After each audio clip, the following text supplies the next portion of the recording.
મકર સંક્રાંતિ દરમિયાન પતંગના દોરાથી પક્ષીઓ ઘાયલ બને છે, ત્યારે આવા પક્ષીઓની સારવાર માટે પોરબંદર વન વિભાગ દ્વારા કરુણા અભિયાન ચલાવવામાં આવે છે, જેમાં આગામી તારીખ 10 અને 20 જાન્યુઆરી સુધી આ કરુણા અભિયાન ચાલશે। મકર સંક્રાંતિના પર્વને હવે ગણતરીના દિવસો બાકી છે, ત્યારે ખાસ કરી અને પતંગના દોરાથી પક્ષીઓ ઘાયલ થાય છે, જેની સારવાર માટે સરકાર દ્વારા કરુણા અભિયાન શરૂ કરવામાં આવેલ છે, જેમાં પોરબંદર વન વિભાગ દ્વારા પક્ષી અભયારણ્ય ખાતે તારીખ 10 થી તારીખ 20 જાન્યુઆરી સુધી કરુણા અભિયાન ચલાવવામાં આવશે, જેને લઈ અને વન વિભાગે તૈયારી શરૂ કરી છે। પક્ષી અભયારણ્ય ખાતે પશુ તબીબોની 4 ટીમ તૈયાર રહેશે। આ અભિયાનમાં પશુ તબીબો, વિવિધ સંસ્થાઓ, પ્રકૃતિ પ્રેમી વ્યક્તિઓ જોડાશે।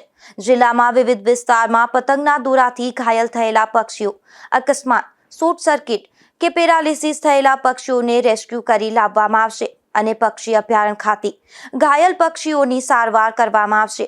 હાલ પક્ષી અભયારણ્ય ખાતે ઇજાગ્રસ્ત બનેલ પક્ષીઓ માટે ખાસ ઓપરેશન થિયેટર બનાવવામાં આવશે અને જરૂરી દવા, ઇન્જેક્શન અને બાટલા રાખવામાં આવશે, જેને લઈ અને વન વિભાગ દ્વારા તૈયારી શરૂ કરી છે।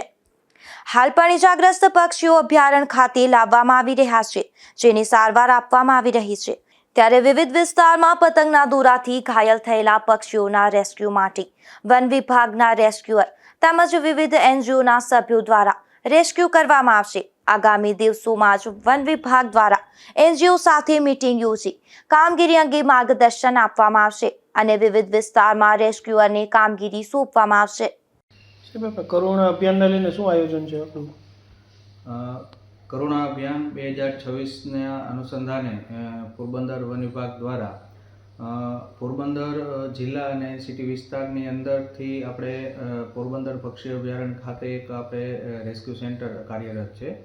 આ રેસ્ક્યુ સેન્ટર ખાતે આપણે ઓપરેશન થિયેટર અને ઇમરજન્સી જે સારવારના તમામ સાધનો ઉપલબ્ધ છે। કરુણા અભિયાન દરમિયાન 10 થી 20 જાન્યુઆરી વચ્ચે આ ઉત્તરાયણ પર્વ નિમિત્તે જે ઘાયલ પશુ પક્ષીઓ રેસ્ક્યુ થઈ અને સારવાર માટે પોરબંદર પક્ષી અભયારણ્ય ખાતે આપણે લઈ આવતા હોઈએ છીએ।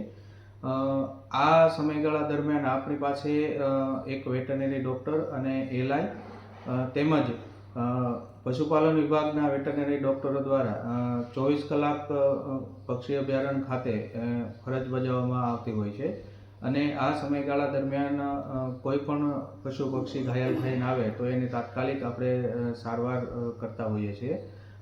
ખાસ કરીને જે ઉત્તરાયણ નિમિત્તે લોકો જે ફટાકડા ફોડે છે તો એના અવાજથી પક્ષીઓ રાત્રિના સમય દરમિયાન સંધ્યા સમયે ઉડતા હોય છે, તો આ સમયે વધારે પડતા પક્ષીઓ ઘાયલ થવાની શક્યતા રહેતી હોય છે। તો મીડિયાના માધ્યમથી પોરબંદરની જનતાને જણાવવાનો કે ખાસ ઉત્તરાયણના પર્વ નિમિત્તે આપણે ફટાકડા ના ફોડવા જોઈએ એવી વન વિભાગ પોરબંદર વતી આપણે અપીલ કરીએ છીએ। કરુણા અભિયાન દરમિયાન કોઈ ઘાયલ પશુ પક્ષી આપણને જોવા મળે તો ગુજરાત વન વિભાગના ટોલ ફ્રી નંબર 1926 ઉપર તમે કોલ કરી શકો છો। તેમજ પોરબંદર જિલ્લાની અંદર આપણો જે કંટ્રોલ રૂમ છે એમનો નંબર છે 0286 2252 આ નંબર ઉપર આપ સંપર્ક કરી અને પક્ષીઓને સારવાર માટે તાત્કાલિક સહાયની ઉપલબ્ધતા મળી રહેશે આ નંબર ઉપરથી।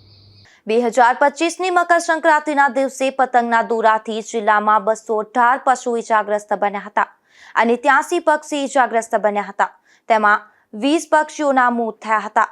ત્યારે આ વખતે આ સંખ્યામાં ઘટાડો થાય તે માટે વન વિભાગે અત્યારથી જ કમર કસી છે અને સજ્જ બન્યું છે। નિપુલ પોપટ સાથે અશોક થાનકી, ગુજરાત ન્યૂઝ, પોરબંદર।